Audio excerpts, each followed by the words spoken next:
Collision, or clash detection, is available in the SolidCAM simulator between all components. Let's take a look at this example here.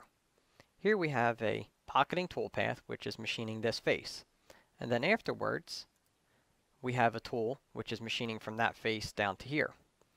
If we were to reorder these operations such that the slotting operation occurs before, if we launch our simulation, we will see collisions.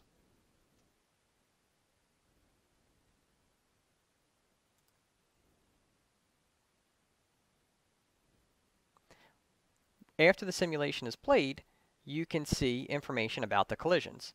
There's a note here that's saying collisions are detected.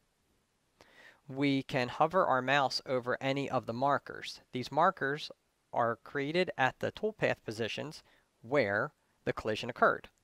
If you hover over the collision, you can see detailed information about the collision, such as whether the arbor and stock collided, whether the cutting collided during a rapid movement, or whether there was a collision between a fixture and a cutting part of the tool, or an arbor, or a holder. You can highlight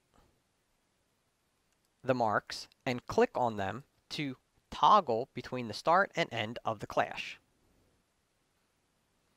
On some of the clashes, you can get detailed information in the form of a black border which is showing the intersection of the colliding components.